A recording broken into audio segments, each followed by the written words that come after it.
네, 안녕하세요. 오늘 2020년 7월 11일 국가직 9급 기출해설 강의를 시작하겠습니다. 오늘은 제가 시험장에 들어갔다 나왔어요. 들어간 입구에 경찰관이 있는데 저를 아는 척하길래 봤더니 제가 경찰 수업을 처음 시작할 때 수업을 들었던 친구더라고요. 마스크만 쓰고 있었는데 눈만 보고 아셨나 보더라고요. 계속 이렇게 빤히 보길래 왜 그러지 했는데 누구 아니시냐고 그러더라고요. 그래서 맞다 했더니 시험 보러 오셨나 봐요 그러더라고요. 그래서 아니라고 그냥 와서 시험 보고 바로 끝나자마자 해설 강의 해주려고 왔다 이제 얘기를 하고 나왔습니다. 이제 그러고 시험장 들어가니까는 준비가 철저히 잘 돼 있더라고요. 코로나 시대에 시험 보는 것이 뭐 가능할까 좀 어렵지 않을까 하는 것을 불식시킬 정도로 되게 준비를 잘 하셨더라고요. 학생들도 차분하게 줄 맞춰갖고 잘 들어가시고 뭐 큰 문제 없었던 것 같아요. 고사장 안에도 창문 열어둬갖고 뭐 환기가 좀 잘 돼갖고 좀 걱정이 좀 덜 했었고요. 여러모로 좀 괜찮았던 것 같습니다. 결시율은 좀 많지 않을까 생각했었는데 생각보다 결시율도 많지 않았던 것 같아요. 저희 고사장에는 20명 정원인데 한 7명이 결시했고요. 다른 고사장을 제가 다니면서 쭉 봤는데 9시 한 5분 정도 시각으로 봤는데 한 10명 미만으로 결시를 한 것 같아요, 대부분. 그래서 적지 않게 오신 것 같아요. 워낙 중요한 일이죠. 중요한 사안이니까 코로나 이런 문제로 뭐 시험을 그만두고 그러진 않으셨겠죠. 그래서 많이 참여한 것 같습니다. 시험장을 정말 오랜만에 가봤거든요. 제가 이런 채용시험, 유예시험은 한 10년 만에 들어간 것 같아요. 정말 오랜만이거든요. 들어갔는데 학생들의 그 긴장감을 고스란히 느낄 수 있었던 것 같아요. 근데 그게 묘한 게 긴장하는 표정인데 거기에 차분한 표정이 같이 얹어 있더라고요. 뭐 예를 들면은 빨갛게 파란 뭐 이런 거 있죠. 뭐 형용무슨 뭐 그런 거 있죠. 뭐 그런 느낌 비슷하게 되게 긴장한 모습인데 또 되게 차분한 모습을 같이 가지고 있더라고요. 그거 참 신기하더라고요. 오랜만에 봤는데 아주 여러 경험을 했습니다. 자, 오늘 시험에 대한 총평을 간단히 말씀드리고요. 그리고 한 문제씩 제가 설명을 좀 드리도록 하겠습니다. 총평을 보면은 역시 최근 문제답게 빡세형 문제가 많습니다. 빡세형 문제가 16문제가 있었고요. 그중에 사료 문제가 13문제가 있습니다. 사료 문제가 10문제 전후가 나오거나 10문제 넘어가는 것은 뭐 그냥 기본적인 경향이라 보시면 될 것 같아요, 지금은. 자, 난도 체크를 좀 해보자면요. 난도 체크는 9번, 10번 문제가 상위권 학생들의 점수를 변별하는 문제가 됐을 것 같고요. 그리고 13번이 차상위권 학생들한테, 그리고 4번, 5번 정도가 중위권 학생들한테까지 영향을 좀 준 문제가 아니었을까 생각을 합니다. 이게 점수에 변동을 주는 문제였을까 생각을 합니다. 지금 가책형 설명드리고 있습니다. 가책형. 자, 출제 범위를 시대별로 좀 보자면요. 선사 문제 나왔고요. 초기국가 한 문제도 안 나왔습니다. 고대국가 3문제 나왔고요. 고대사가 4문제 나왔고요. 총. 고려시대가 3문제, 조선이 4문제 나왔습니다. 그리고 계양기 2문제, 일제 3문제, 현대 2문제 나와서 근현대는 7문제 나왔습니다. 근현대 6, 7문제 나오죠. 지역사가 2문제 나왔다는 게 특징입니다. 지역사. 서울하고 독도가 한 문제씩 나왔습니다. 자, 그리고 정치, 경제, 사회, 문화별로 보자면요. 근현대하고 선사는 구분이 좀 어려우니까 빼고, 근현대 선사 빼고 나머지를 정치, 경제, 사회, 문화로 분류하자면은 정치사가 4문제, 경제사는 한 문제 안 나왔고요. 사회사가 3문제, 문화사가 3문제 나왔습니다. 특이한 게 있다면은 근현대 문제 중에 경제사로 뚜렷이 구분할 수 있는 문제가 3문제 나왔어요. 우리 근현대사는 정치, 경제, 사회, 문화, 분화 자체가 좀 잘 안 돼 있는 파트거든요. 아직은 전공자가 3분이 많이 안 돼 있는 편입니다. 근데 경제사로 명확히 볼 수 있는 문제들이 3문제나 나왔다는 게 좀 특이한 사례입니다. 그러니까 전근대는 경제사가 한 문제도 없고요. 오히려 근현대가 3문제가 있었습니다. 자, 그러면은 이제 한 문제씩 한번 보도록 할게요. 제가 시험 끝나자마자 바로 정답을 올려놨거든요. 학생들이 이번 시험은 좀 쉽지 않았을 텐데요. 조금 어려웠을 텐데 정답을 체크하는 것은 조금 좀 확인하는 데 좀 도움이 좀 되지 않았을까 생각을 합니다. 자, 1번부터 보도록 합시다. 자, 1번 보시면은 가시계 생활상하고 물어보는데요. 자, 키워드가 있죠. 두만강가. 그리고 1935년 일제강점기 때 발견됐다는 거죠. 자, 암경북도 종성군 동광진에서 발견되었다. 한반도 최초다. 구석기 말하는 거죠, 구석기. 예. 구석기. 동광진 유적, 두만강 유적이라고도 합니다. 그 구석기 발견됐었는데 이때는 일본 사람들이 너희는 구석기가 없다라고 해서 인정하지 않았던 거였었죠. 자, 이번에 반달도크는 청동기고요. 이번에 갈돌, 갈파는 신석기 때를 말합니다. 3번이 맞죠, 3번이. 사냥과 물고기잡이, 수렵, 어로, 채취 같은 거에 의존했었죠. 자, 4번에 종교는 신석기 때부터 나타납니다. 정착사회 영향입니다. 정착사회. 정착하고 난 뒤에 나타나는 것이다. 영혼 숭배 같은 것은 정착사회의 특징이다. 신석기 때 나타납니다. 흙 그릇 같은 거, 사람이 죽으면 흙 그릇 안에 매장했다. 흙 그릇 안에 매장하는 것을 이제 옹감매라고 하는데요. 그건 청동기 후반에 등장해갖고 철기 때 유행을 하게 됩니다. 그래서 답은 3번이고요. 자, 2번 보시면요. 산업이 만적이라는 게 키워드죠. 자, 맨 끝에 공경장상이라도 우리가 모두 할 수 있을 것이다. 왕후장상의 시가 따로 있느냐? 하는 유명한 말을 남긴 친구죠. 친구 아니죠. 어르신이죠. 자, 그 노비의 단이죠. 최충원의 산업이죠. 최충원 때를 말합니다. 자, 정방과 야별초는 최후 말하는 거죠. 최후 때. 자, 이의방은 깨방정이라고 했고요. 이고, 이의방, 정중부. 이 세 명이 결행해서 무신정변 일으키는데요. 정중부가 다 천해입니다. 그래서 이의방을 치고 정권 잡은 거 얘기하면 정중부를 말합니다. 이의방, 정중부, 깨방정. 그 중에 이의방을 죽였다 그러면 정중부입니다. 이 앞에 두 명이 젊은 무신들이고요. 정중부가 좀 급이 있는 무신인데 이 젊은 친구들을 제거합니다. 3번은 정중부고요. 4번이 맞죠? 봉사십조. 최충원은 문신 출신이기 때문에 나름의 식견과 지식이 좀 있었던 사람이에요. 다른 무신과 좀 다릅니다. 그래서 뭔가 개혁안을 제시하고 했다는 게 이 사람의 특징입니다. 사람의. 2번은 4번이고요. 3번 한번 볼까요? 3번. 어우야담.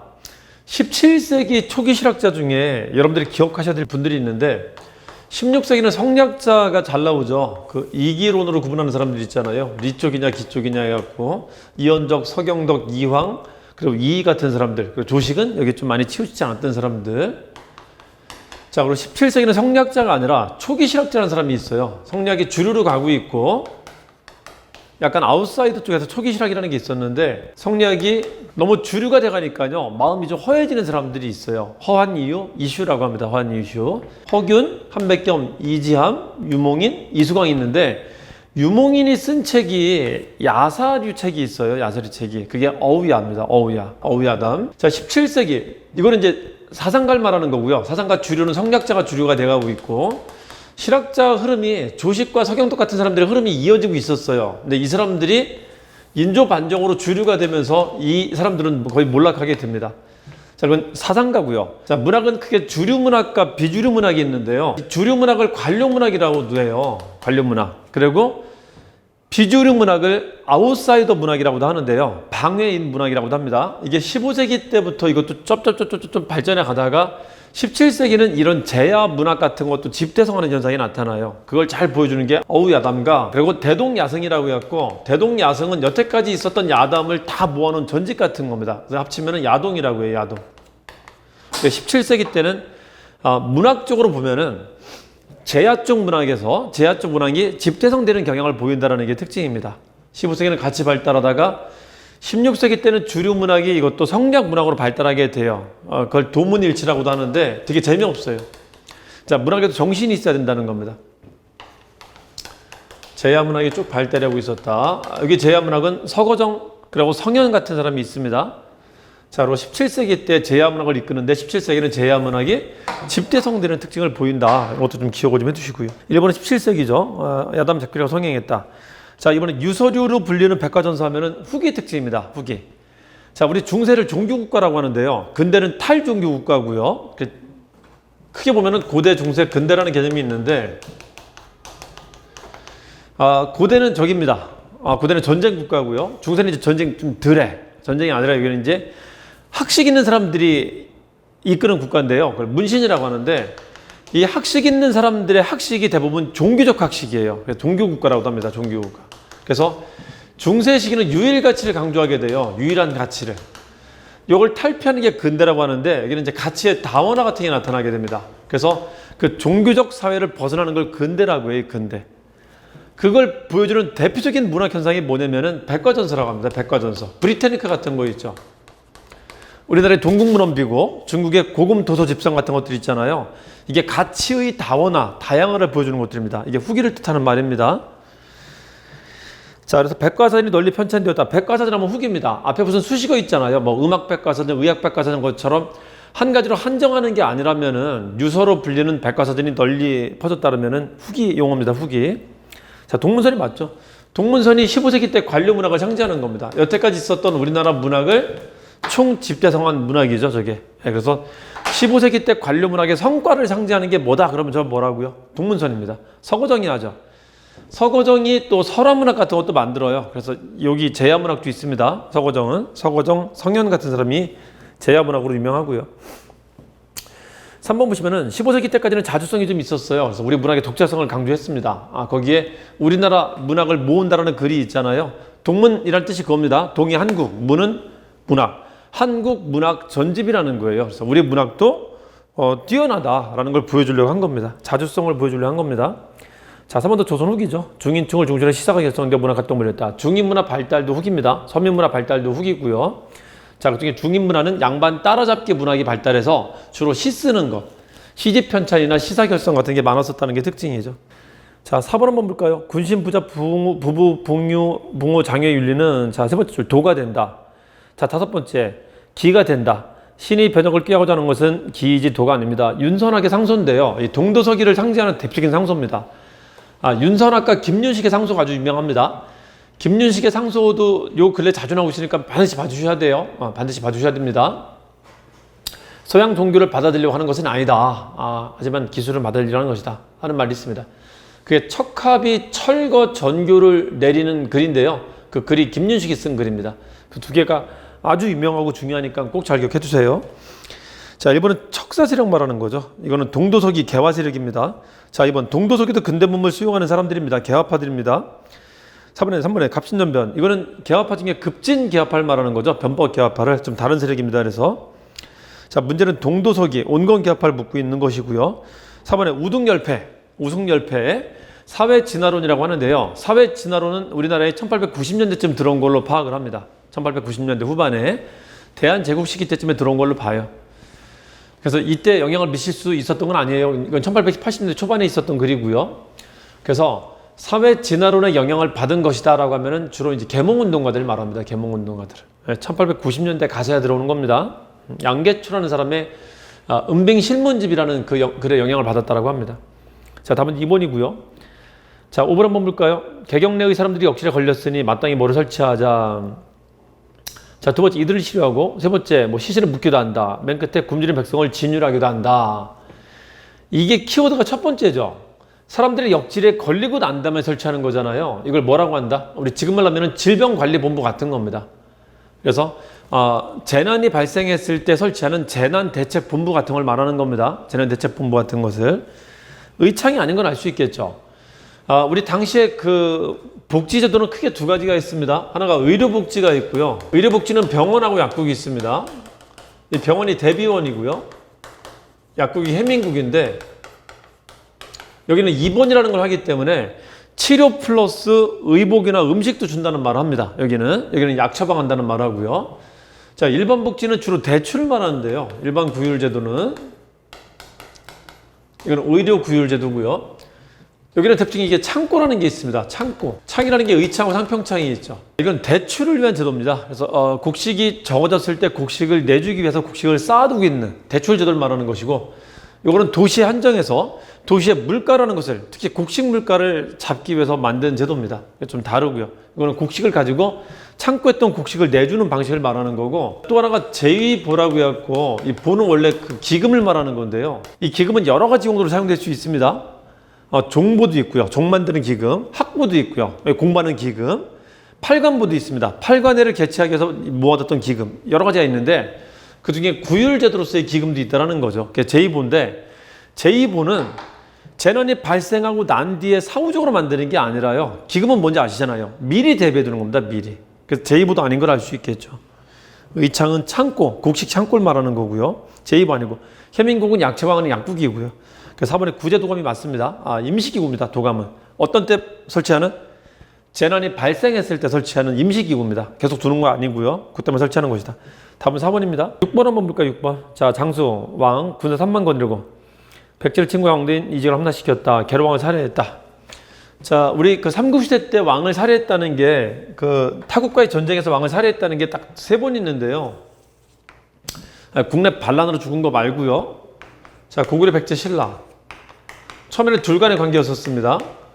그 신라는 빠져 있었고요. 둘 간의 관계다. 자, 그중에 백제가 잘 나갈 때 고구려 왕을 죽인 게 있었는데 이게 고국 원왕이고요. 자, 고구려 잘 나갈 때 백제를 죽인 게 있었는데 장수왕이 죽입니다. 이게 계로왕이고요. 계로왕을 죽인 게 한성을 함락하면서 이제 그 지역을 뺏은 겁니다. 한성 백제를 멸망시킨 거예요. 그래서 이제 백제는 웅진 백제로 바뀌게 됩니다. 신라가 죽인 게 있는데, 자, 성왕하고 진흥왕이 둘이 잘 나갈 때 같이 공격했었는데 고구려를 얘가 얘를 이제 배신하죠. 그래서 백제는 2번 죽습니다. 딱 3번 있어요. 그래서 이거는 뭐 그거 아닌 걸로 풀 수 있지만은 다른 나라가 다른 나라 왕을 죽였다라고 하면 딱 3명밖에 없으니까 그 안에서 좀 찾으시면 됩니다. 이거는 지역을 물어본 거죠. 서울 말합니다. 서울. 자, 일본은 공주죠. 공주 명확소, 망이 망소의 날. 자, 이번에 문종, 남경. 남경이 지금 서울 지역 말하는 거죠. 자, 3번 해봅시다. 그 수업 때 제가 자주 말씀드리는데요. 문종 때하고 숙종 때 남경에 궁궐을 설치했었거든요. 둘 다 설치합니다. 문종 때 설치한 게 없어지고 숙종 때 다시 설치한 것 같아요. 자, 둘 다 설치했으면 그게 어딘가 흔적이 있어야 되는데 아직까지 고려시대 전공자들이 그 흔적을 못 찾고 있어요. 못 찾고 있는데 마지막 기대하는 곳이 한 군데가 있거든요. 그게 어딘지 아시나요? 우리 그 최근에 문재인 대통령이 대통령 됐을 때 청와대 옮긴다, 관사 옮긴다 했었잖아요. 광화문으로. 그때 고려시대 전공자들이 만세 불렀었어요. 청와대 지역을 발굴을 유일하게 못했거든. 서울 지역 중에는. 아마도 저기가 아닐까 되게 많이 확신하고 있어요. 되게 많이. 그래서 그쪽 지역이 비어진다면 아마 고려시대 전공자들이 제일 만세 부를 겁니다. 저기가 고려 남경터, 궁궐터일 가능성이 아주 높다고 보고 있어요. 아주 높다고. 그래서 이전이 된다면은 아마 거기에 우리가 새로운 문화재를 발굴할 수 있을지도 모릅니다. 남경 서울입니다. 3번 합시다. 수선사. 이 결사운동은 제일 먼 데 가서 하는 거죠. 그래서 다시 한번 출가한다는 기분으로 하는 겁니다. 자, 스님이 된 게 출가한 것이고요. 이 개경을 벗어난 게 또 출가하는 건데, 제일 먼 데로 갑니다. 당시는 방위관념 이런 게 있었어요. 자, 당시 사람들은 방위관념이 지금과 좀 다른데, 개경이 있고 서울이 있다면은, 자, 이쪽 사람들은 경상도를 동으로 봤고요. 평안도를 서로 봤고요. 함경도를 북으로 보고 전라도를 남으로 봤습니다. 그러니까 유배를 보내면은 제일 먼데 보낼 때 제일 많이 가는 게 북쪽 함경도나 전라도였었어요. 그래서 인식상 제일 먼데라는 생각이 있었다고. 제일 먼데 아시겠죠? 그래서 이분들도 제일 먼데로 간 겁니다. 수선사도 백년사도 다 어디로 가죠? 전라남도로 갑니다. 전라남도. 이게 제일 먼데로 간 겁니다. 다시 한번 출가한다는 기분으로 가는 거였었어요. 전라남도 순천입니다. 3번은. 백년사는 강진으로 가죠. 전라남도 강진. 자, 4번은 서경이죠. 서경. 지금 평양 지역 말하는 거고요. 답은 2번입니다. 자, 7번 한번 볼까요? 7번. 아주 유명한 사료죠. 자, 던질 게 없어갖고 미군한테 돌을 던지고 흙을 던지면서 싸웠었습니다. 그리고 뭐를 무서워했던 건지 모르겠는데 미군들한테 잡히면 안 된다는 생각이 강했던 것 같아요. 그러니까 서양 세력들은 들어오면은 사람의 간을 파먹거나 뭐 이런 미신도 좀 있었던 것 같아요. 그래서 잡히는 것을 포기하고 있잖아요. 잡힐 때쯤 되면 온갖 저항을 하다가 자살을 했어요. 사람들이 상당수가. 그러니까 성벽으로 뛰어내려갖고 강화도 해협에 빠져갖고 그냥 바다에 익사하는 사례들이 많았었습니다. 되게 특이했었던 전투인데 우리가 서양 세력에 대한 막연한 공포심이 있었고 서양 세력에 대한 지식이 좀 많이 적었다는 걸 보여주는 사례이기도 해요. 이게 신미양요입니다. 신미양요. 고종들 말하는 거죠. 1번 맞죠. 군포에 대한 면세특권이 폐지되었다. 호법법 말하는 거죠. 자, 이번은 금난정권 폐지한 거, 통공정책. 이건 언제다? 정조 때 시작된 거고요. 3번에 결작이라는 건 균역법에서 나온 거죠. 균역법. 영조 때고. 4번에 영전법은 인조 때입니다. 인조 때. 답은 1번이죠. 자, 8번 한번 볼까요? 8번. 가라에 해당하는 사실로 옳지 않은 것은 하고 나오죠. 가라에 해당하는 사실로. 자, 낙랑군 축주는 미천왕이고요. 광개토 대왕립이 건립은 장수왕. 살수대첩은 영양가에 있었던 왕이죠. 영양왕이고. 안성 전투 승리는 연개소문이 한 거죠. 연개소문이. 연개소문이 642년에 정권 잡자마자 당나라 유화정책 피다가 강경정책으로 돌아서니까는 이제 둘이 붙게 된 거였었죠. 연개소문. 연개소문이 즉위하고 세운 왕이 너는 내가 보장해 줄게. 마지막 왕이죠. 보장왕이죠. 보장왕. 자, 고구려 멸망이 보장왕 때 한 것이고요. 자, 1번 봅시다. 침령이 불교를 받아들였다. 가 맞죠? 근축왕 뒤의 왕입니다. 근축왕 뒤에. 4세기 말의 일이다. 자, 2번 보시면 영양가에 있었던 왕이 선제 공격했다. 이 수나라와의 전쟁은 우리가 선빵 친 것 때문에 전쟁한 겁니다. 선제 공격한 겁니다. 선제 공격 뒤에 1차 침입이 이루어지고요. 살수대첩은 그때가 2차 침입입니다. 2차 침입. 예. 수나라가 침략한 것은 우리가 먼저 선빵 치고 난 뒤에 침략한 겁니다. 그러니까 2번도 맞죠. 3번 보시면 대여성을 공격 함락시켰다. 자, 이게 신라의 위기를 가져오게 됐던 것이고요. 신라의 위기를. 642년입니다. 신라는 첫 번째 여자왕일 때 백제하고 고구려는 다시 머슬맨이 등장하게 돼요. 강력한 근육질의 남자가 등장하게 되는데 642년입니다. 굉장히 큰 전기입니다. 642년은. 자, 이 머슬맨들이 여왕을 괴롭혔었던 게 뭐였었냐면요. 백제가 대야성을 함락한 거고요. 642년에. 그리고 그 다음에 연개소문이 백제 의자왕과 함께 당항성을 함락하려고 시도했었던 게 이게 신라한테 위기였었단 말이죠. 자, 이런 여자왕이었던 시기 때 신라에 또 다른 위기가 있었는데 이거는 외부적인 위기고요. 내부적인 위기도 있었는데 이게 비담과 염종의 반란 같은 겁니다. 그래서 안팎으로 되게 힘들었던 시기였었어요. 첫 번째 여왕 때는. 그렇게 위기를 겪게 되자 신라가 당나라한테 계속 고구려 백제가 침략한다, 삼국의 평화를 해치고 있다라고 하면서 황제한테 고구려 백제의 잔악상과 잘못된 점을 계속 이르게 됩니다. 이제 그 핑계도 당태종이 침략할 수 있었던 핑계가 된 겁니다. 명분이 된 거예요. 안시성 전투가 645년에 있었던 당태종의 침입인데 이게 두 머슬람이 등장하면서 신라를 괴롭히고 난 뒤에 일이라는 걸 기억하시면 된다고요. 그때 신라가 이 머슬람들을 당태종한테 이르고 했었던 거에 대한 이게 이르고 했었던 게 당태종의 침략의 명분이 되기도 했었다는 걸 기억을 해주시라고요. 자, 4번 합시다. 고구려 멸망이 668년이고요. 고구려 멸망 뒤에 나당 전쟁이 이루어지는 것이죠. 신라군이 당나라 전쟁하게 되는 것이죠. 마지막 전쟁이죠, 그게. 나당 전쟁의 마지막 전투가 매수성과 기벌포입니다. 매기예요, 매기. 매수성이 675년, 기벌포가 676년인데 이걸 끝으로 이제 나당 전쟁에서 신라가 승리했다라고 하는 겁니다. 자, 답은 4번입니다. 라가 아니라 라 뒤라고 해야 되죠. 675년입니다. 9번이 어려웠을 거예요, 9번이. 자, 신이 이 책을 편수해서 바치는 것은 하고 나오죠. 자, 이 키워드를 제시해 줬는데 이번 시험 잘 낸 것 같아요, 제가 보기에는. 그러니까 막연하게 어렵게 되는 게 아니라 뭔가 키워드를 좀 제시를 해줍니다. 그래서 찾아서 풀 수 있는 건수를 제공을 해줘요. 그러니까 밑도 끝도 없이 의미도 없이 그냥 너도 모르고 나도 모르는 어려운 지문을 낸다면은 제일 병신 같은 문제고요. 그게 이런 것들은 그래도 문제를 좀 괜찮게 냈다라고 좀 평가할 수 있습니다. 찾을 수 있는 힌트를 제시하는 거니까요. 잘 낸 것 같습니다. 난도는 좀 쉽지 않게 나왔지만요.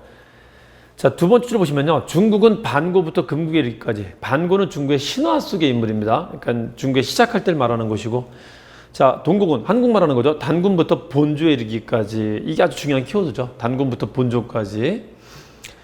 자, 단군부터 시작한 역사책은 원간섭기 때부터 나오죠. 그렇죠? 그럼 원간섭기 책이거나 아니면 조선책일 겁니다. 그렇죠? 자, 한번 볼게요. 그렇게 하고 볼게요. 맨 끝에 보면 비교해서 요점을 취하고 읍지름에 따라 장을 이뤘다라고 하는데 이것도 보려면 볼 수는 있겠죠, 키워드로. 자, 중국과 한국을 동시에 서술했다는 건데 이런 유형의 책이 최치원의 제왕연대력과 이거는 실존하지는 않죠. 그러니까 내용을 알 수는 없습니다, 그거는. 그리고 이승유의 제왕운기 같은 게 대표적입니다. 제와 왕을 같이 쓴 것이. 1번 봅시다. 성리학적 유기사관이 반영되어 대의명분 강조했다. 성리학사관은 원간섭기 때 처음 등장하고요. 처음 등장하고, 그리고 조선시대 가면은 16세기를 거치면서 17세기 때 유행하게 됩니다. 17세기 때. 17세기 때 유행하는 성리학책은요, 스스로 쓴 게 아니라 15세기 때 역사 편찬의 체제를 만들게 되는데요. 우리 수업 들었던 학생들은 알 텐데, 여러분 역사책은 총 몇 권 편찬하는 거라 그랬었죠? 2권 하는 겁니다. 2권. 하나 더 하면 3권이 있어요. 그게 뭐죠? 전대 왕조사를 편찬하는 거고요. 누가? 국가가.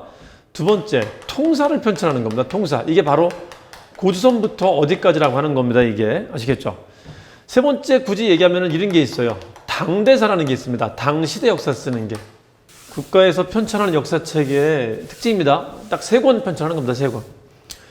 자, 이걸 편찬한 게 언제냐면요. 당연히 국가 초기 때 하겠죠. 초기 때 최전비하니까. 15세기 때 체제전비하면서 이게 완성이 돼요. 이게 뭐다? 고려사고요. 문종 때 고려사고. 이게 성종 때 동국통감입니다. 그래서 둘이 문종, 성종이에요. 제도를 정비한 왕. 16세기 때 사림들의 역사서가 나타나는데 이거는 이거의 새로운 버전입니다. 새로운 버전. 그래서 이걸 사략형사서라고 해요. 이걸 추격하는 겁니다. 새로 책을 만드는 게 아니라. 17세기 때 가면 붕당이 생기면서 붕당 입장을 반영한 책들이 많이 나오게 되는데 새 책이 아니에요. 뭐다? 새로운 버전들입니다. 그냥 붕당 입장에 맞게 새로 버전을 짜는 거예요. 그럼 얘를 잘 분석하면 되겠죠. 그렇죠? 그리고 18세기 때 이제 실학적 사서가 나오는데 이거는 좀 새 책입니다. 새로 쓰는 겁니다. 이거에 질려갖고. 자, 보시면은 동국통감은 고조선부터 고려 말까지 쓴 책이죠. 그럼 무슨 말에서 탈락이 될까요? 본조 역사를 썼다는 말이 안 되겠죠. 본조 역사를. 이건 지금 조선시대니까. 그렇죠? 본조라고 하면 조선까지 썼다는 말을 써야겠죠. 자, 이때 쓴 책과 이때 쓴 책은 그냥 이 책의 새로운 버전입니다. 새로 쓴 게 아니라. 그러니까 이것도 이제 포함이 안 될 것이고. 그쵸? 이해되시죠? 무슨 말인지? 그래서 성리학사관이 반영되어 대명부를 강조하였다. 보시면은 성리학사관은 원간석기 때 처음 등장하게 돼요. 대표적인 게 민지의 본조 편령 강목이라는 게 있고요. 또 이재현의 사략이라는 게 있습니다. 이게 충수광 때. 그리고 이재현의 사략이라는 게 있다. 공민왕 때. 요거는 본조야, 본조. 그래서 이거는 당대사 책을 쓴 겁니다. 해당 왕조. 고려시대 해당 왕조를 쓴 거예요, 해당 왕조를. 이게 또 이제 해당이 안 되고. 자, 그리고 성리학적 유교사관 대의명분 강조했다라는 거하고 다릅니다. 자주적인 입장에서 쓴 책이고요. 중국하고 비교하면서. 자, 이번부터 국왕과 훈신, 사림이 서로 합의해 동사책을 구성하였다. 훈신자 들어간 거 봐서는 시부제기를 말하는 거겠죠. 훈신하고 사림이 같이 쓴 게 성종대 책입니다. 성종대. 동국통감 말하는데 동국통감은 말한 것처럼 고려 말까지 쓴 거예요. 조선조까지 쓴 게 아닙니다. 본조가 아니에요. 3번합시다. 원간섭기 중국과 구별되는 우리 역사 독자적 강조했다. 이게 맞죠. 자, 왕명으로 단군 조선부터 고려 말까지. 이건 지문 자체가 안 맞죠. 아예 그 박스랑 안 맞죠. 그러니까 이 4번을 만약에 찍었다면은 여러 가지 생각 좀 해봐야겠죠. 그쵸? 시험이 과연 나랑 맞는 것이냐, 그것도 한번 생각 좀 해볼 정도로 이걸 좀 말이 안 되죠. 그쵸? 고려 말까 역사를 노래형식으로 정리하였다. 자, 요거는 동국 세년가라고 해왔고요. 권제의, 권근의 아들입니다. 동국 세년가라고 해왔고, 용비어 청과하고 자매 관계예요. 용비어 청과는 조선시대 얘기가 쓴 거고, 조선의 창업 과정을, 이거는 그 앞에 걸. 고조선부터 고려 말까지를 쓴 건데 이걸 통사라고 잘 부르지 않는 이유는 뭐냐면요. 이건 그냥 노래로 쓴 겁니다. 아주 간단하게. 그러니까 세종 때 일단 고조선부터 고려 말까지 쓴 책이 나오긴 나와요. 근데 정확한 역사책은 아니고 그냥 노래 형식으로 쓴 겁니다. 세종 때 용비어 청과와 더불어 둘이 자매 관계였었다라고 합니다. 자, 키워드 하나만 더 볼게요. 답은 3번이고요.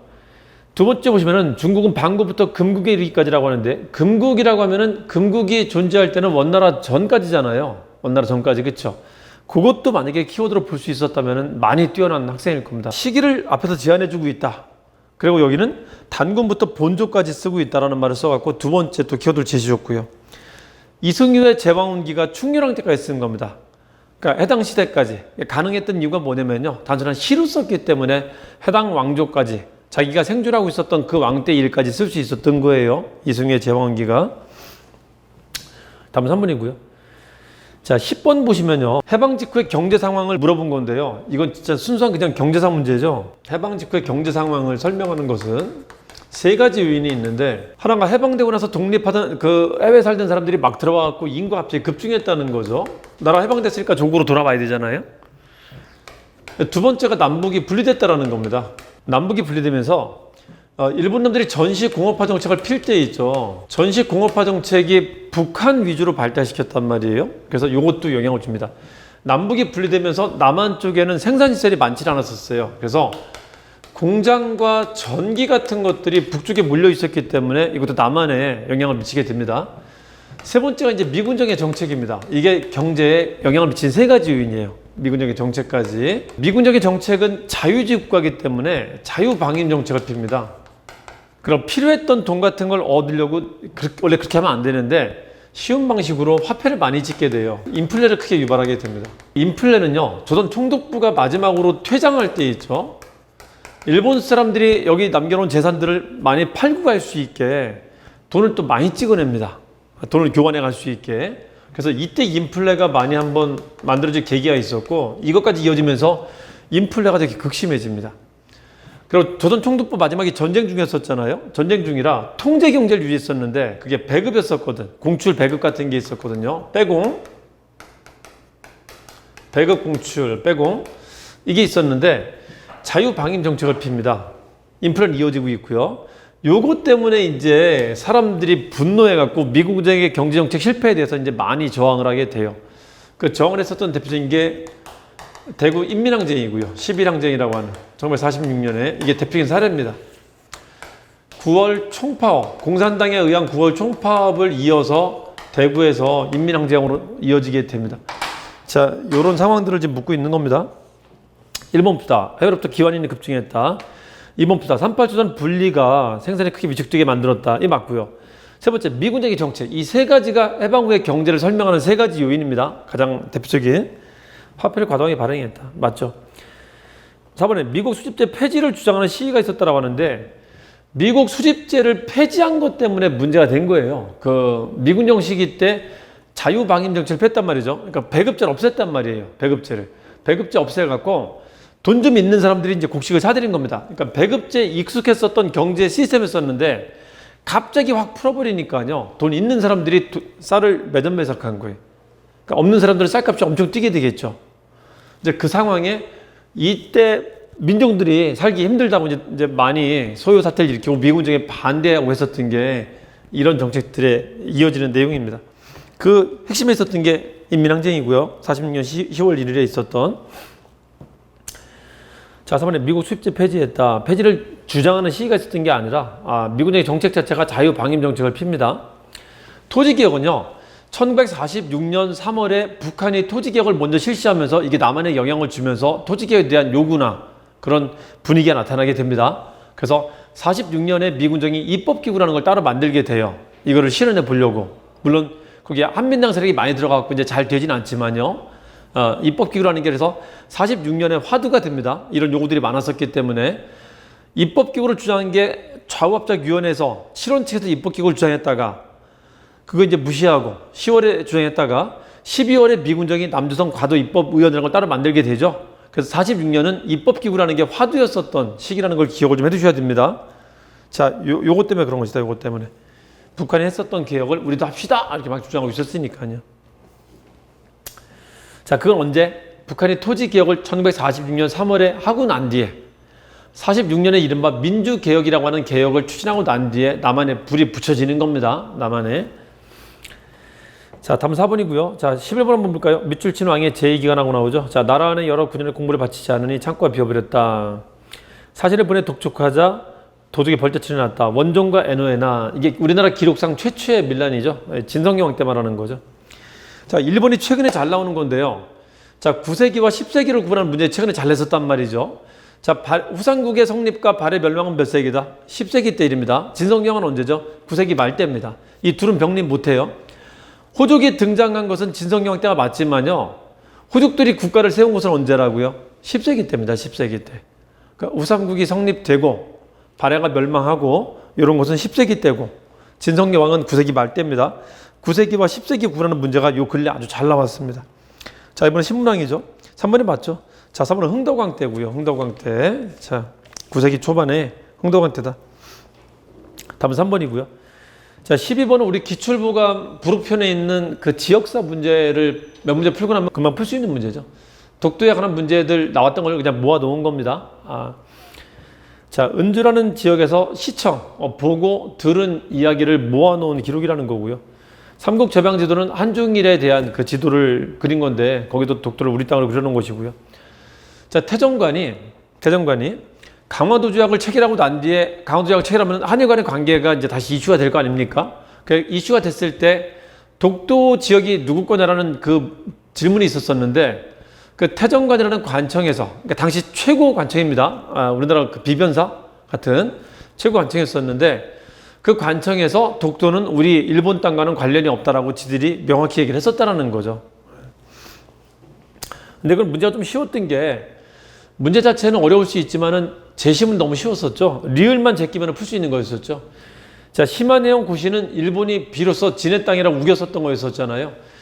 그 전까지 기역, 니은, 디귿까지는 이건 자기네 땅이 아니라고 얘기하다가 리을 가서 그러니까 러일 전쟁 가서 무슨 얘기를 하냐면요. 이거는 무주지다. 주인 없는 땅이라고 말하면서 무주지는 먼저 잡는 사람이 장땡이다라는 무주지 선점론을 내세우면서 그냥 지네 땅으로 편입을 시킨 거였었습니다. 그러니까 자기들 말이 모순이 되는 거예요. 앞푯말과 모순이 되는 말을 했었던 게 시마네온 고시입니다. 러일 전쟁 때 강제로 시마네온에 편입시켰던 걸 그것도 지들이 임의대로 편입시키고 그냥 고시만 한 겁니다. 이건 일본 땅이라고 말했었던 거죠. 그러니까 리을만 지고 나면 답이 쉽게 나오죠. 1번이죠, 1번. 자, 13번 한번 봅시다. 13번. 자, 문화통치의 일환으로 한국신문에 발행이 허용되었다. 법모가 창간되었다. 대표적인 게 조중동이죠. 창간됐었던 게. 그 중에 또 대표적인 게 조선일보하고 동아일보입니다. 그러니까 조선일보냐 동아일보냐 이제 묻는 문제일 거예요. 자, 이게 옛날에 제가 그 행정고시를 공부했었는데 옛날에 고시 문제에서 있잖아요. 민족 개조론과 민족적 경륜이 어느 신문과 어느 언론에 실렸냐라는 걸 문제를 낸 적이 있었어요. 이제 그런 문제도 있었단 말이에요, 옛날에는. 이제 공무원적 시험에는 흔하지 않은 문제지만요. 그런 것도 있었습니다. 이제 그 문제를 한번 응용해서 낸 거예요, 그 문제를. 그러니까 요즘은 문제가 있잖아요. 옛날 고시 기출 문제를 한두 문제씩은 항상 이렇게 얹어서 내는 것 같아요. 옛날에 나왔었던 문제를. 기출을 많이 활용하는데 옛날에 고시에 나왔던 기출도 활용을 하는 경우들이 좀 많이 보인다. 많이. 개경이라고 해갖고요. 민족 개조론이 먼저 나오고요. 그리고 민족적 경륜이라는 게 나오게 되는데 그 공무원적으로 이거는 잘 안 나오죠. 이 사료가 제일 잘 나오죠. 이게 개벽이라는 글에 거기서 실린 거고요. 개개. 이게 이제 동아일보에 실린 겁니다. 동아일보에. 그러니까 이제 수업할 때 이것도 요즘 고시 문제 많이 돌고 있으니까 옛날에 이런 것도 나왔다. 좀 봐두라 했었던 건데 이제 실제 나온 겁니다. 그게 조금 응용돼 갖고요. 자, 동아일보 한번 봅시다. 동아일보. 1번 봅시다. 한글 원본. 이 조선일보, 동아일보 만들어지면서 1930년대 보면 있죠. 1차 세계대전이 끝나고 난 뒤인 1920년대는 세계가 온통 하트 분위기가 됩니다. 평화 분위기가. 자, 이때 그 세계 악마의 두 축이었었던 독일하고 일본 같은 나라도 이때는 최고의 민주주의 국가를 구가하던 시기였었어요. 20년대는. 그렇게 좀 특별했던 시기입니다. 이게 한국에 영향을 미친 게 이제 문화 정치가 됐던 거고요. 문화 정치가. 근데 1929년에 세계 대공황이 모든 걸 다 바꿔놓습니다. 세계 대공황을 빠져나가는 게 선진국들은 블록 경제로 빠져나가고요. 야, 여기 우리 식민지는 아무도 못 팔아. 여기 내 것만 팔 거야. 블록 경제라고 하는 제한 경제를 만들면서 누구를 소외시키냐면요. 후발 자본주의 국가들을 소외시키게 됩니다. 여기 낀 게 이제 독일, 이탈리아, 일본 같은 애들인데, 자, 요 친구들은 가뜩이나 공황 때문에 물건도 안 팔리는데 더 팔 데가 없어지는 겁니다. 더 팔 데가. 뭐 프랑스, 미국 같은 애들은, 프랑스, 영국 같은 애들은 블록 경제 만들었고 식민지 많으니까요. 여기는 우리 물건만 팔 거야 이렇게 하면서 이제 그걸 제한하고 있었던 것이고요. 자, 이렇게 되자 일본이 다시 애들이 뭘 하게 되냐면요. 식민지 개척에 나서게 돼요. 너 그렇게 할 거면 나도 내 멋대로 갈 거야 하게 됩니다. 그래서 평화무도가 깨지게 됩니다. 그러니까 요게 다시 2차 대전으로 가는 시발이 되게 되는 겁니다. 자, 그쪽 일본 놈들이 먼저 미친 짓을 하는데요. 이게 중국 친구로 나타납니다. 중국 친구. 요 하나가 만주사변이고요. 또 하나가 이제 중일 전쟁으로 이어지는 건데, 자, 여러분, 일본이 중국을 침공하게 되면 식민지 조선은 편해질까요? 아니면 어려워질까요? 그렇죠. 어려워지겠죠. 이 전쟁을 하는 비용이나 거기에 인력, 물자 같은 것들을 수발하는 용도로 사용이 되게 됩니다. 식민지는 이제 전쟁의 소모품으로 바뀌어가게 되는 겁니다. 그래서 점점 운동이 사라지게 되는데요. 30년대 되면은 기본권도 거의 없어지게 됩니다. 언론, 출판, 집회, 결사 같은 기본권 없어지게 되고요. 그냥 이제 점점 뭐가 되냐면요. 동원체제로 바뀌면서 우리는 그냥 소모품, 식민지 백성들을 갖다 쓰고 버리는 소모품으로 바뀌게 됩니다. 자, 그래서 30년대 가면은 아예 없어지는 않는데요. 거의 없어집니다. 거의 기본권이. 그래서 이때는 남은 게 20년대까지는 여러 운동이 되게 많이 나타났었죠. 10년대는 의병하고 계몽이라는 게 있었잖아요. 10년대 거치면서는 이제 무장투쟁은 거의 불가능해집니다. 그러니까 둘을 합쳐갖고 이제 민족주의라 불렀었던 것이고요. 민족주의라 부르는데 이제는 무장투쟁은 안 되니까 방식은 주로 뭐로? 실력 양성 위주로 운동을 했었던 것이고요. 자, 또 하나 들어온 게 사회주의가 들어오면서 좀 다양해졌다. 요거는 이제 불법화되고요. 민족주의도 거의 안 됩니다. 거의 운동이 안 되고요. 이때는 원출치결 거의 안 됩니다. 이때 그나마 가능했던 게 국학운동 정도가 가능했었어요. 국학. 이 국학이 뭐냐면 언어하고 역사운동 말하는 거거든요. 이 두 개 정도만 가능했었습니다. 이 언어운동을 보여주는 게 농촌계몽운동이에요. 이게 언어운동하고 밀접하게 연관됩니다. 역사운동을 보여주는 게 조선학운동이고요. 조선학운동. 자, 이게 30년대를 대표하는 운동이었었다. 근데 이 농촌계몽운동을 주도했었던 게 누구냐면요. 조선학회도 도와주고요. 언어학회가 도와주고요. 자, 그리고 언론사가 도와줍니다. 언론사. 이때 도와줬던 언론사 대표인 두 가지가 조선일보, 동아일보였었다고요. 그래서 이 중에 어떤 신문이냐 이제 그걸 묻는 겁니다. 1번 볼까요? 자, 이렇게 언어 운동이 나타나면서 이때 한글 인쇄물이 되게 많이 나타나게 돼요. 한글 인쇄물과 한글 보급 운동이니까요. 이건 한글 보급 운동, 한글 보급 운동. 이거는 한국사 보급 운동이고요. 그래서 한글 책을 많이 보급하게 되는데 그 한글 원본이라는 것은 조선일보가 만든 겁니다. 조선일보. 동아일보는 한글 공부, 청년 계몽 이런 것들을 편찬합니다. 동아일보는 한글 공부나 학생 계몽 그런 것들을 편찬합니다. 자, 이번에 맞죠? 분화로도 운동. 이게 동아일보가 전개한 것이다. 3번은 천도교가 한 거고요. 신여성과 어린이 요즘 잘 나오는 지문입니다. 신여성과 어린이. 천도교가 가장 중요한 게, 가장 강조하는 게 평등사상입니다. 그 평등해야 될 대상으로 꼽았었던 게, 그러니까 제일 불평등했었던 사람으로 꼽았었던 게 여성하고 어린이였었단 말이에요.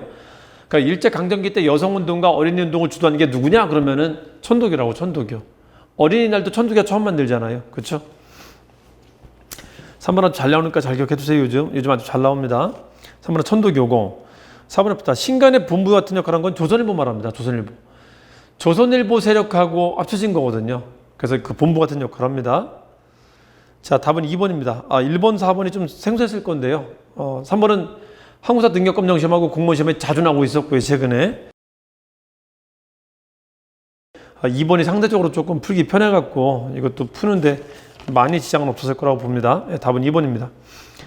자, 14번 한번 볼까요? 김춘추가 당나라에 들어가서 군사 20만리 중에 돌아왔다. 자, 세 번째, 다시 공과 만나게 되니 얼마나 다행한 일이냐. 자, 밑에 보시면은 가가 저는 나라의 위엄과 신령함에 의지해서 백제와 크게 싸워서 20여 선 뺐고 3만여 명을 죽이는 살아남았다. 품석부의 6월에 고향으로 돌아왔으니 천만 다행이다. 김유신 말하는 거죠. 백제하고의 싸움에 있어서 선봉했었던 대표적인 인물 말하는 거죠. 김춘추와 더불어 백제와의 싸움에서 선봉했었던 파트너가 김유신이었습니다. 김춘추가 제일 싫어했던 사람이 누구죠? 김씨들이죠. 왜죠? 라이벌들이니까요. 그러니까 김춘추는 누구를 적으로 봤다고요? 선동여왕이 왕이 됐을 때 내우 외환이 있었는데 내우가 뭐냐면요, 진골 귀족들의 반란들이었습니다. 외환은 백제와 고구려의 머슬람들이었고요. 그러니까 김춘추는 이 둘을 해결해야지만 신라가 안전할 수 있다고 생각했던 사람이란 말이죠. 그래서 백제와 고구려와 싸웠었고요. 김춘추는 내부적으로는 김씨를 그렇게 싫어했어요. 김씨를, 진골 귀족들을. 근데 김유신은 왜 안 싫어하냐? 이건 가야계잖아요. 위협이 되는 세력이 아니라고. 그러니까 라이벌이 될 수 없는 세력이라고. 그래서 김춘추가 손을 잡은 거의 유일한 김씨가 누구냐면은 가야 김씨였었단 말이에요. 서로한테 윈윈이 되는 사이였었다는 거죠. 윈윈이. 김유신은 절대 그 왕의 자리를 빼앗을 이럴 사람이 되는 사람이 아니죠. 혈통이 아니니까. 그래서 이 사람은 정치적으로 라이벌 관계로 보지 않았던 사람이다. 대신에 군사력은 있었다. 그래서 군사력을 도움을 줄 수 있었던 사람이라고 인식하고 있었던 겁니다. 김유신 말합니다. 황산벌에 백정을 물리쳤다. 황산벌에서 계백하고 싸운 게 김유신이죠. 김유신의 5만과 계백의 5천 군대가 맞붙었던 거죠. 자, 이번은 원강법사고요. 3번의 법사. 진덕여왕 뒤를 이어 신라왕 즉위한 게 김춘추죠. 김춘추. 3번은 김춘추의 아들, 그 문무왕의 동생인 김인문을 말합니다. 김인문. 문무왕의 동생. 자, 김유신은 당에서 수기활동한 사람은 아니고요. 답은 1번입니다. 자, 15번 한번 볼까요? 자, 이것도 기출됐던 사례가 다시 나온 거죠. 자, 두 번째 부터 뭐뭐와 뭐뭐에게 벼슬길에 막히게 된 것은 우리나라의 편벽된 일로 이제 몇백 년이 되었다. 자, 뭐뭐는 다행히 풀렸다. 그런데 우리들 나는 홀로 이 은혜를 입지 못하니 어찌 탄식조차 없겠는가. 자, 벼슬길 막혔다라는 걸로 벼슬길 풀어주세요 하고 데모했던 사람들이 있었죠. 그게 누구죠? 중인들이었었죠.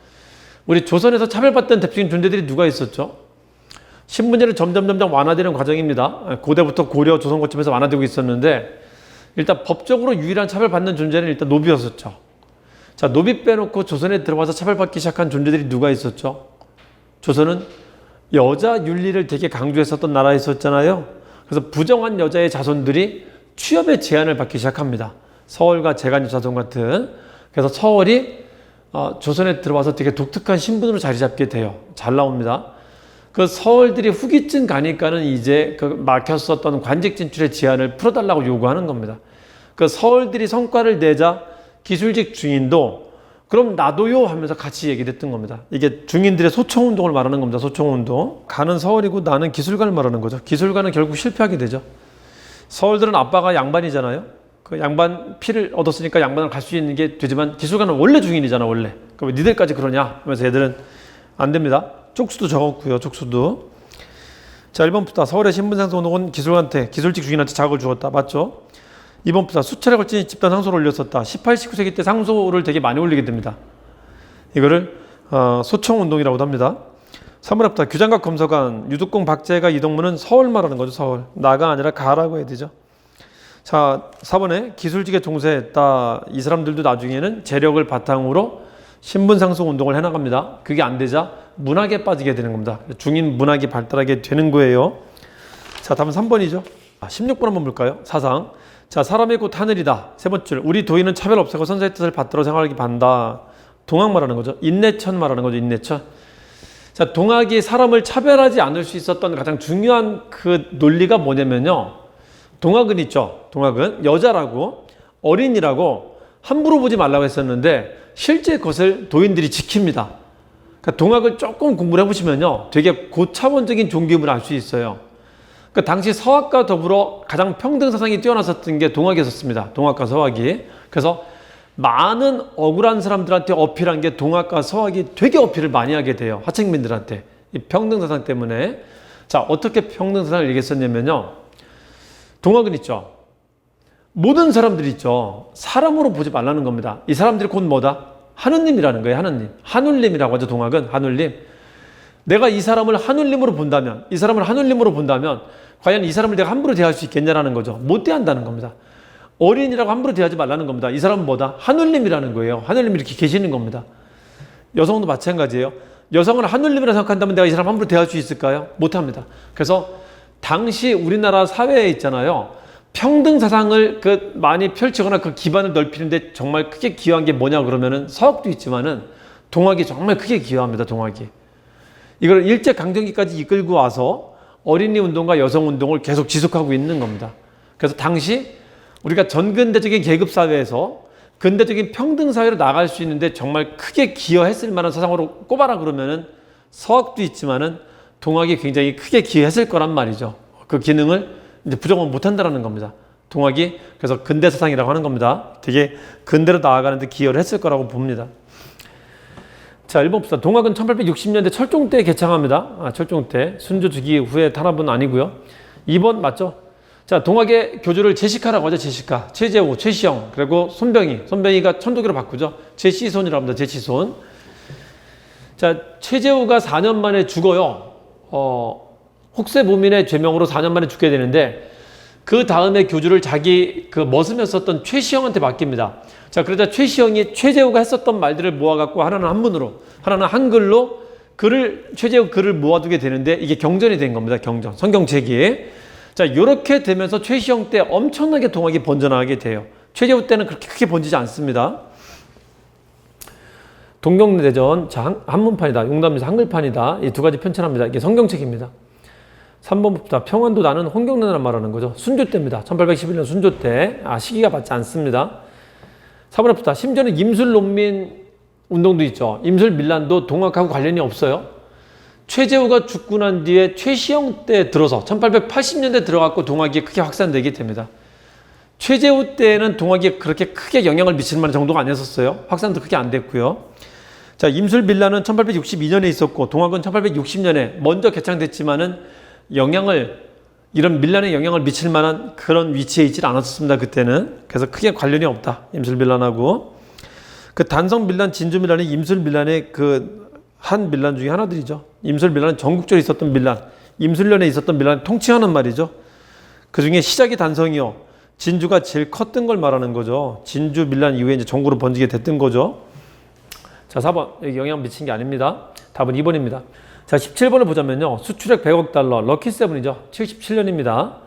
자, 2차 석유파동. 석유파동은 40 때만 있었죠. 1차는 73년이요. 2차는 78년부터 80년까지 있었습니다. 자, 여러분 이거 있죠. 이게 법칙이죠. 우리 파동 같은 거 있잖아요. 이게 올라가면은 반드시 그 뒤에 뭐가 나타나죠? 내려가는 게 나타나죠.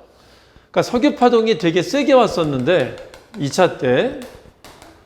그 2차 때 석유파동이 78년부터 80년 전두환 집권할 때까지 있었습니다. 자, 이때 고점을 찍었다가 언젠간 떨어질 거 아니에요? 쭉 떨어지게 되는데 이게 80년대 중반입니다. 그 박정희 대통령 때는 말기 때 되게 힘들었지만요. 석유파동 때문에 전두환 때는 그냥 수지를 맞게 되는 겁니다. 수지를. 이게 삼저 현상이라고 하는 겁니다. 삼저 호황. 전두환 때는 앉아서도 경제가 좋아질 수 있는 그런 상황에서 정치를 했다는 거죠. 그런 상황에서. 자, 이 전두환이 지금도 제일 잘하는 게 뭐냐면요. 자기는 한 번밖에 안 했다는 거. 박정희랑 구분해갖고 자기를 얘기할 때 자기 때는 경제는 좋았다는 거. 이 두 개는 전두환이 끊임없이 자랑하는 거예요. 그냥 좋을 수 있는 상황이었었다고 이때는. 저달러, 저환율, 저유가 시대가 도래했었단 말이죠. 자, 봅시다.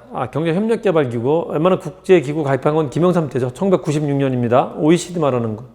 1번 봅시다. 선진국 클럽 가입했던 겁니다. 1번 시는 경제개발 5년 계획이 있죠. 시작 언제죠? 62년에 시작하죠.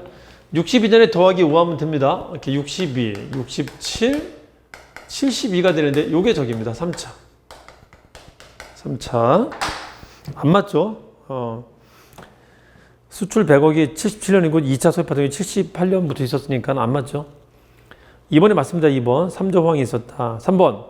베트남 파병, 브라운 각서. 4번에 일본과 기본 협약을 체결했다. 한일 기본 조약을 체결했다. 자, 이거를 일배프가 됐다라고 합니다. 일배프가 됐다. 일배프행이라고 합니다. 일본과 배프가 된 일이었었다. 1965년에 있었던 것이죠.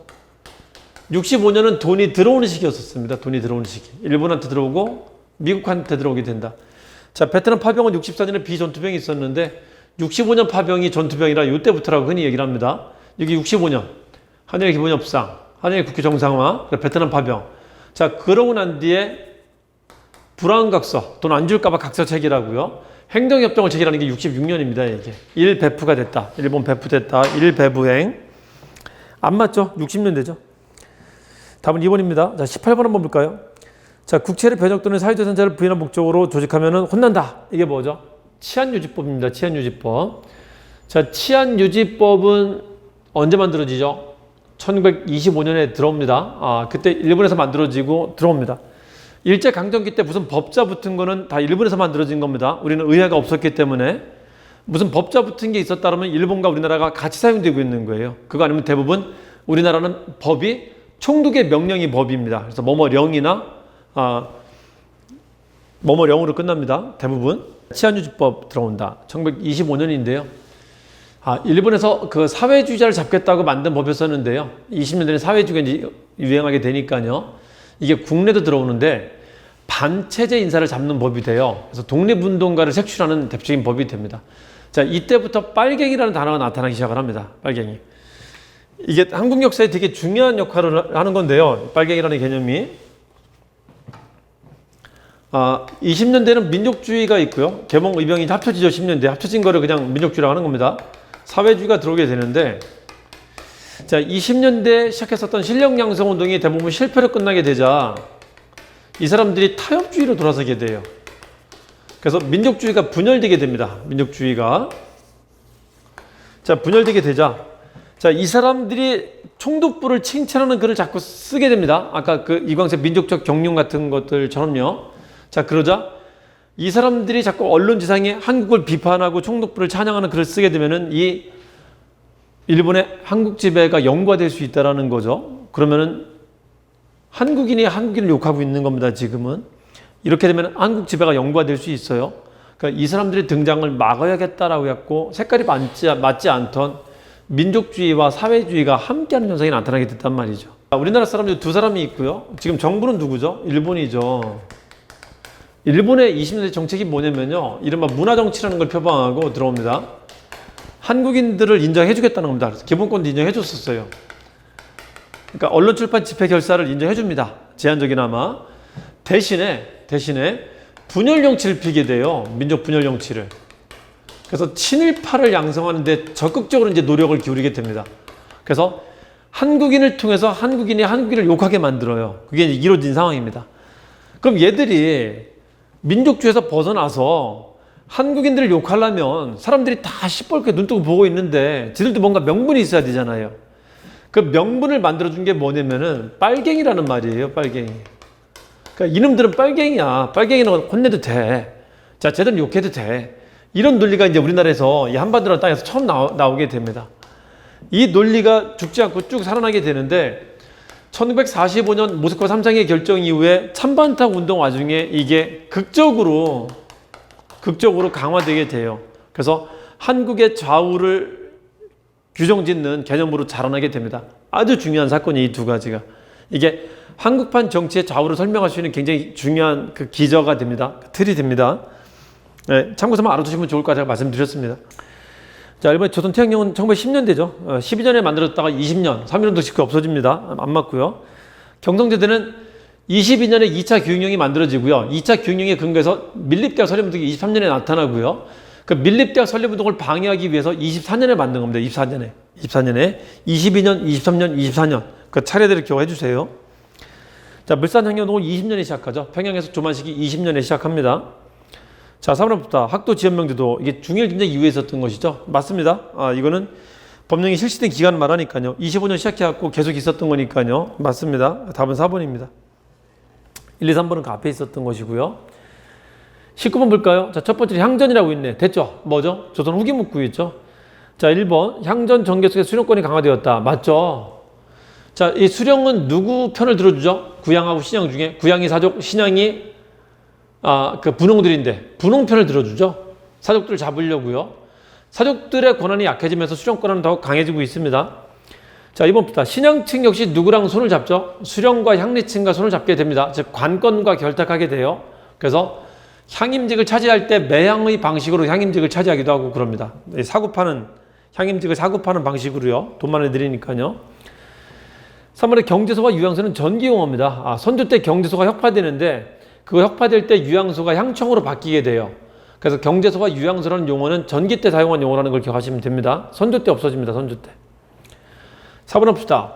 자, 9년단에서 힘을 잃게 되자, 즉 동작구에서 힘을 잃게 되자 동작구 의회를 차지했었던 게 사족이었었는데 동작구 의회를 점점 신양한테 뺏기게 되자 애들은 어디로 가게 된다? 노량진으로 오게 돼요. 노량진 단위로 내려오게 돼서 9년단에서 밀리자 촌 단위로 내려오게 돼서 촌단에서 똑같은 활동을 또 합니다. 거기서 위세를 유지하려고 노력을 해요. 그러니까 한 번 부자는 망해도 3년 간다고, 썩어도 준치라고 양반들이 힘이 그렇게 쉽게 빠지는 게 아니에요. 일제강점기 때까지도 무서운 존재였었습니다. 자, 어디로 내려와서? 촌 단위로 내려와서 여전히 위세를 누리고 있었다는 겁니다. 이 친구들이 이게 9년이라면요.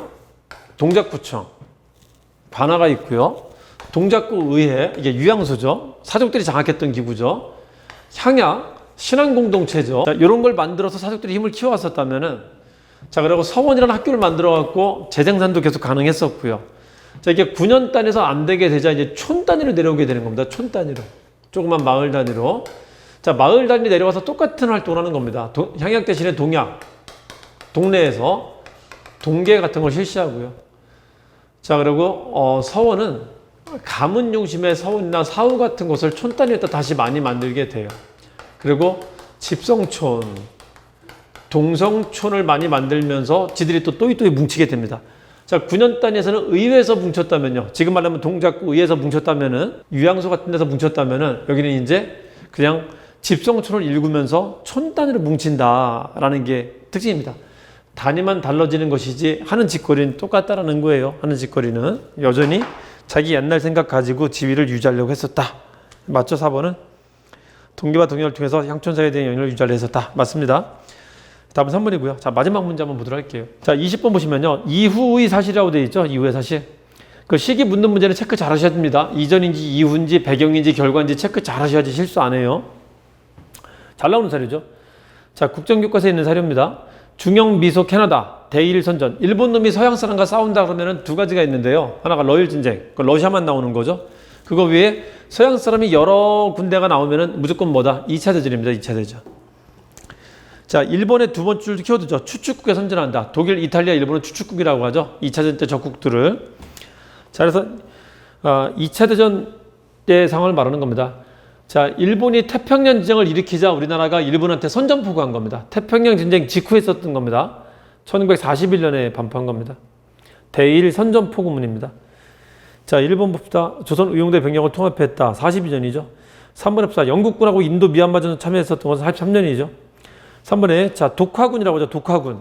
독립동맹이 화북지방에서 의용군을 만들었다. 독화군. 공산당 독화군. 공산당이 마지막으로 만든 단체죠.